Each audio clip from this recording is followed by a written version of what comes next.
구독, 좋아요, 알림 설정 부탁드리겠습니다. 안녕하세요, 털보이사입니다. 오늘 영상에서는 통풍 치료에서 약물의 중요성을 강조하고 흔히 잘못 알려진 정보들을 바로잡아 보겠습니다. 많은 사람들이 통풍 치료에서 음식 조절이 가장 중요하다고 생각하지만 실제로 가장 중요한 것은 요산 수치를 조절하는 약물 치료입니다. 통풍은 단순한 관절염이 아니라 제대로 관리하지 않으면 심혈관 질환, 신장 질환 등 다양한 합병증을 유발할 수 있는 질환입니다. 따라서 효과적인 치료를 위해서는 약물 치료를 우선하고 생활 습관 관리는 보조적인 역할로 인식해야 됩니다. 통풍의 주요 증상은 단순한 관절염이 아니라 전신적인 문제로 나타날 수 있습니다. 대표적인 증상은 엄지발가락 관절에 나타나는 급성 통증, 발목에 나타나는 통증, 그런 것들이지만 통풍이 진행되면서 나타나는 여러 증상 중 일부일 뿐입니다. 통풍은 발목, 무릎, 손가락 등 다양한 관절에 영향을 미칠 수 있고요. 염증 반응으로 인해서 발적, 부기, 열감이 동반됩니다. 통증은 주로 갑작스럽게 발생하며 밤에 심해지는 경향이 있습니다. 또 장기간 요산이 축적되면 신장 결석이나 만성신부종과 같은 심각한 합병증이 나타날 수 있습니다. 통풍을 단순한 관절염으로만 생각하지 않고 전신적인 증상으로 이해하는 것이 중요합니다. 약물 치료는 통풍 관리에서 가장 중요한 요소이고 꾸준한 복용이 필요합니다. 통풍 치료에서 흔히 강조하는 것은 음식 같은 것들인데요. 사실 가장 중요한 게 약물입니다. 우리나라에서 가장 많이 사용되는 요산 강화제는 페북소스타트, 페브릭이고요. 효과가 좋고 용량 조절이 쉽습니다. 알로퓨리놀은 1960년도에 나온 약이지만 개인에 따라서 부작용이 좀 있을 수 있습니다. 그리고 가장 큰 문제는 이게 좋은 약이긴 한데 용량 조절이 좀 어렵습니다.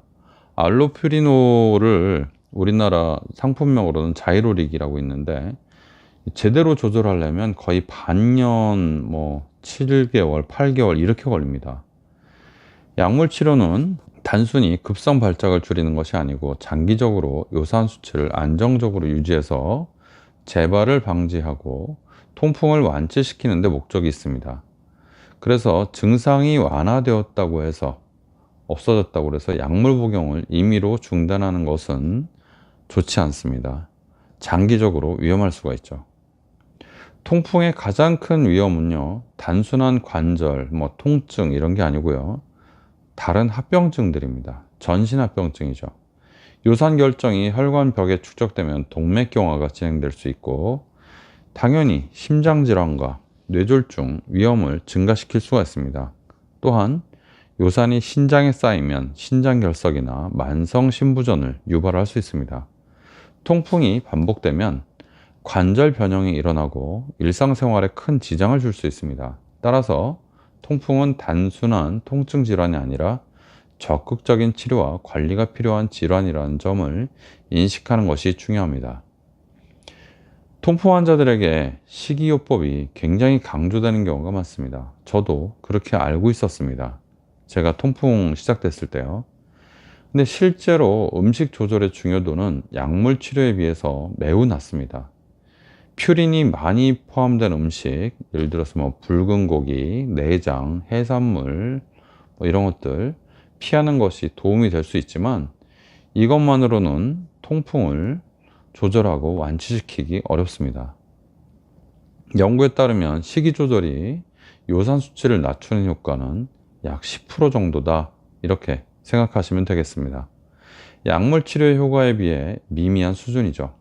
따라서 식이요법보다는 요산 강화제를, 즉 약을 꾸준히 복용하는 것이 훨씬 더 중요하고 근본적인 치료법입니다.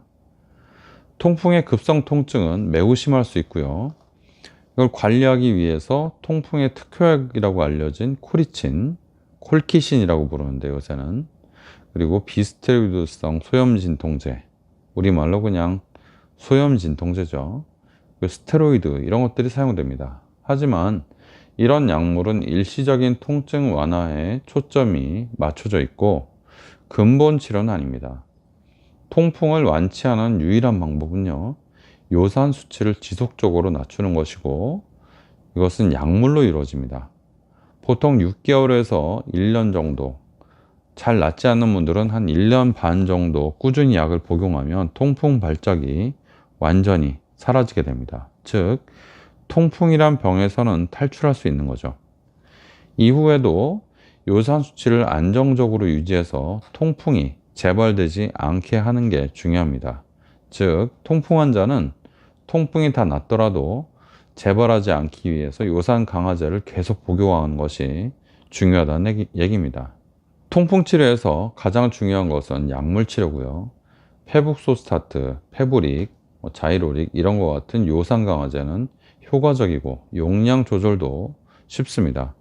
반면에 음식 조절은 약물 치료에 비해서 중요도가 낮고 과식과 음주를 피하는 정도로 충분한 경우가 많습니다. 즉, 다 외울 필요 없다는 겁니다. 그냥 고기 엄청나게 먹는 것만 하지 말고, 술 먹지 말고, 탄수화물, 폭식 정도만 안 하면 고기도 적당히 먹고 일반적인 식사를 해도 된다는 겁니다. 잘못 알려진 거죠. 저도 잘못 알아서 고생 정말 많이 했습니다. 음식 조절을 목숨 걸고 했는데 정말 통풍이 나아지지 않는 걸 보고 좌절한 적이 한두 번이 아닙니다.